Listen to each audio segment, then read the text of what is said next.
war breaks out across New Eden. Troops are rallied as banners are raised. Allies called in for help. The battle lines are drawn.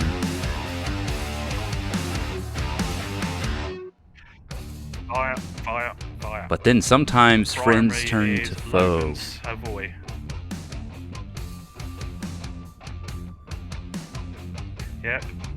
Yep. But ships must be blown up, and war brings all sorts of interesting outcomes. But in the end, structures will be bashed.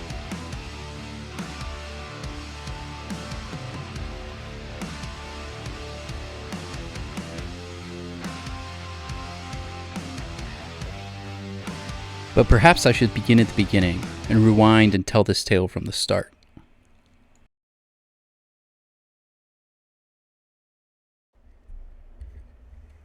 Alright, so I guess first off I should acknowledge that it's been quite a while since my last video. There's been a number of things going on. I think at the end of May I got sick for a few days. Work got super busy. It was the end of the school year for my daughter. And then we started off summer with a quick vacation as a family. And so things were just really busy. So I apologize, it's been a while since I've done a video. And then I came back home and literally day one of being vacation over, I think it was a Saturday, happy weekend. And one of the Corp guys emailed me or messaged me on Discord, I think it was, and was like, hey, welcome back. And by the way, someone just declared war against us. I was like, oh crap, that's not good. So let's see, let's pull up some information here. And so now if we go to, well, I guess I should technically go to the Alliance. So now if I go to the Alliance and I look at our finished wars, we have, bam, 1, 2, 3, it shows 4, but one of these is a Corp that left this Alliance. So anyways, yeah, so we just fought our first ever war as an Alliance, where we got war decked by somebody else. So this was a very interesting ordeal. The last week has been crazy. Pain and Compliance, as far as we can tell, completely unprovoked, decided to declare war against us. This is a pretty big mercantile and kind of pirate, I guess you could say, group. And all we could tell, talking with Corp leadership, is that maybe they had seen us with our Marauders and battleships running some level 4 missions and thought, wow, these guys look like maybe they're a juicy target. And so they declared war against us, and immediately everybody started freaking out. They're like, what are we going to do? How are we going to defend ourselves? And I was like, all right, tap the brakes. You know, we have some friends we can call on. So we did, and we had a few people kind of rally to our defense. So let's look at this war report here. And you'll see, first off, we did lose quite a bit. We lost 1 billion ISK almost, and 28 ships killed. But hop over here and look at these defenders, and there's 2.8 billion destroyed and 24 ships killed. But this would not have been possible without our fantastic allies.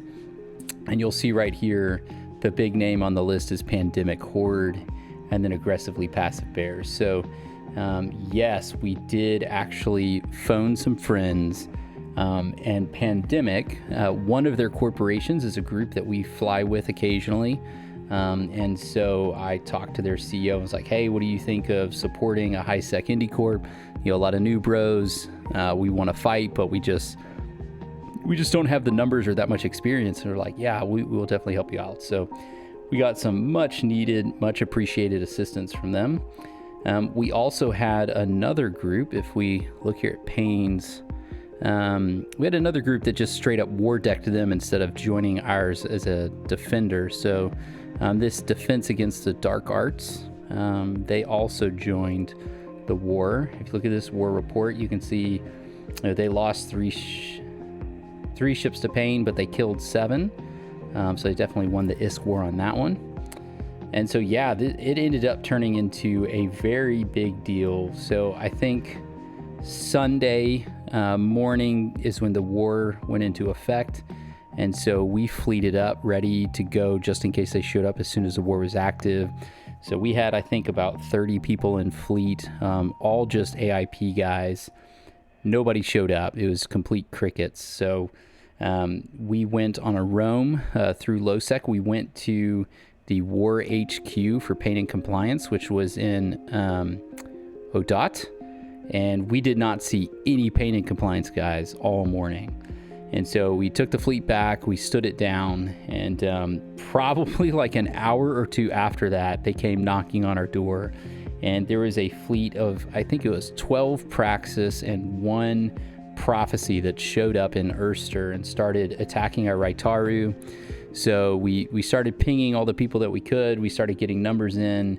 And let's see, I hopped in the Raitaru. We started firing at them. And they pretty quickly warped off. They went over to our Athenor and decided to start attacking that one instead. So they started attacking the Athenor, and I just felt like we didn't have the numbers to really go back at them. And we also had some things in the works. So I stood down the fleet, let them ref our structure and put it through shields. And so we got an armor timer for, I think it was Tuesday maybe. So then we had been talking with Pandemic. I had been talking with some of our LeakNet buddies. We decided we were going to go after their HQ. So Monday, we went and took the fight to them, and we decided, hey, well, if we blow up their HQ, that'll invalidate the war. So we went and pretty much unopposed. I think they had one person that night that manned I think theirs was an Astrahus that manned their Astrahus, but not much they could do with just one person there. And we pretty quickly refed theirs and got an armor timer for them. So we moved to day 2, Tuesday, and we rallied up a big fleet to defend. We had, I think it was 40 people in our fleet, which was a mix of our corporation and some of the Defense Against the Dark Arts guys. We put together our defense fleet, and then Pandemic had a defense fleet. And I think once the Pain and Compliance scouts traveled through the system and saw the numbers that we had on standby, staged and a few jumps out, they were like, nope, we do not want that fight. So no fight happened, timer passed, and our Athenor went back to full health, which was fantastic. That was kind of first victory in the war. So everybody was really excited, but at the same token, everyone was like, man, I really wish we could have gotten a fight. And so the Fancy Pants, the Pandemic CEO, he reached out and was like, hey, we want to fight too. Why don't you meet us in LOSEC and let's just have a skirmish? And so we were like, hell yeah, that sounds great. So we just threw together a bunch of Thrashers, and they threw a bunch of T1 like frigates, Desies, and cruisers together. And we went and had a fight at the Sun, and they totally mopped the floor with us. I think they probably had a little bit better numbers, and they were certainly in more than just destroyers, but they took us out pretty quick. One of the things that was kind of tough about that fight is that because they were our war allies, even though we had temporarily set them to neutral, it didn't matter. They still showed up as blue to us. So when we worked in the system, it made it really difficult to kind of pick and call out targets and everything like that.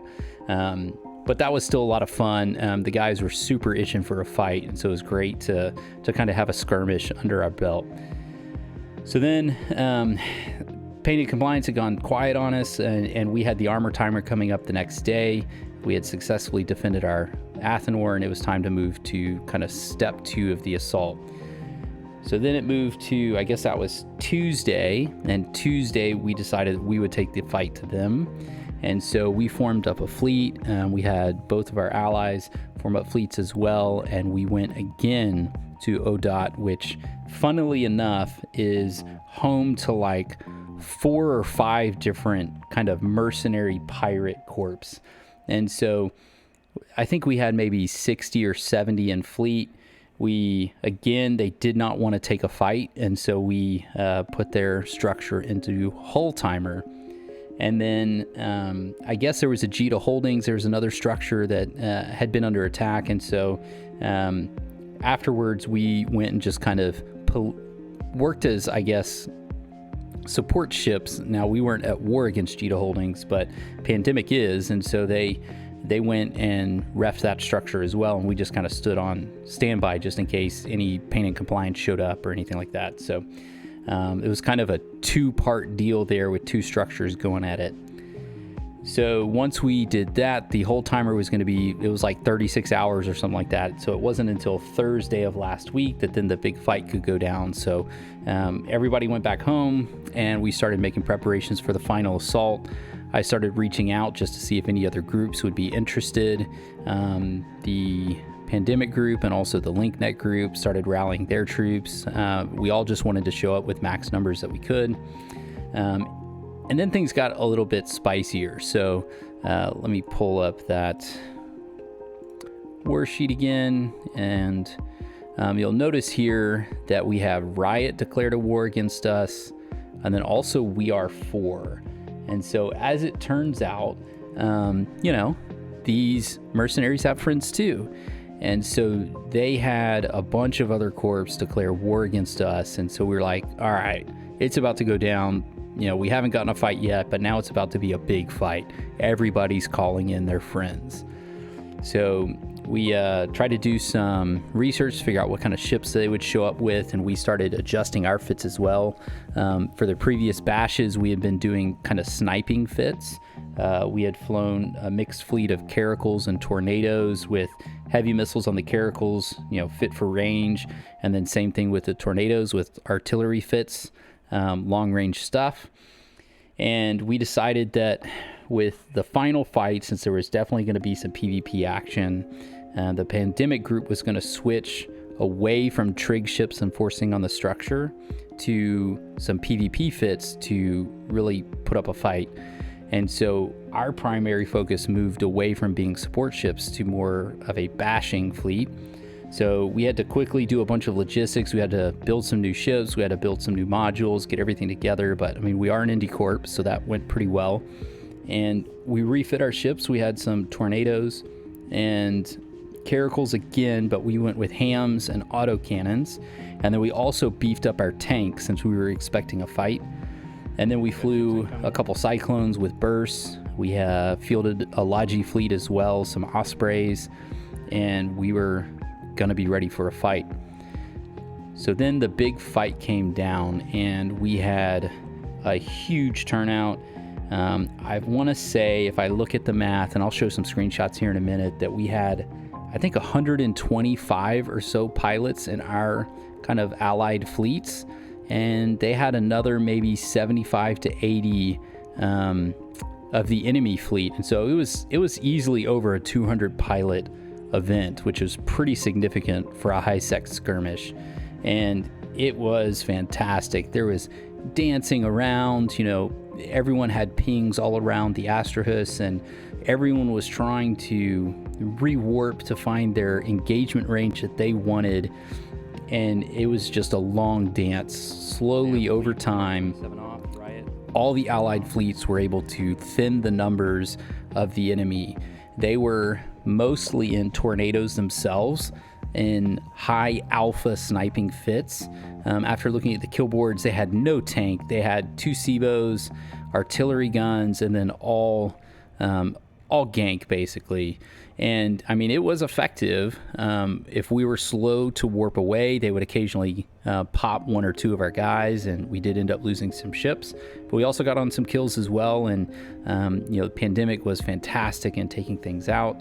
And then we also had, funnily enough, Black Flag show up. Never reached out to them, didn't make contact or anything. But they were already in system because of the Jita Holdings timer that was right before ours.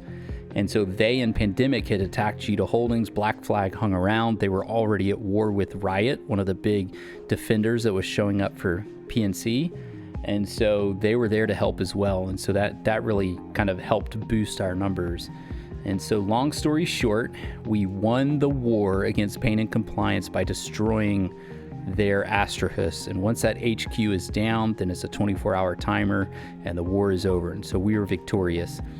And then we just had those 2 other war decks to deal with. And so I reached out, did a little bit of diplomacy with both Riot and We Are 4, had some good conversations with their CEOs. And I told them, hey, I'm not mad at you guys. I understand y'all were trying to defend some friends because of the game mechanics. You had to declare war against us, but that fight's over. So let's just leave that fight as it is. Let's go back to peace. Everybody's happy and friends, and let's just let this thing go. And thankfully enough, they agreed, and they, offered their surrenders to us, and we accepted them and moved on down the road. So I think it was by about 6 o'clock Saturday night that all 3 wars were completely finished, and we were back to being war-free and business as usual. It was absolutely a fantastic week. Lots of activity. We had wonderful turnout. I can't thank our Corp enough and the Alliance for all the support. Everybody showed up when we had fleets. Had a few guys just do an amazing job with logistics, planning, organization. There's no way I could have done all this myself. But, our lead recruiter, Harnigat, and Shadowstorm77, one of our main PvP guys, FCs, really just rallied things. They got ships, they got fits, got modules, they rallied the crew. Absolutely amazing stuff. So war can be fun, and high sec can be fun. Don't let anyone tell you otherwise. And with that, I will turn it over, and hopefully we'll get some more content coming to you soon. I am going to do another New Bro Ask the Vet coming up. Harnigat's got lots of fun things to talk about now that he's experienced war for the first time. And so stay tuned. More video content's coming. And if you haven't already, please like and subscribe. Talk to you next time. See ya.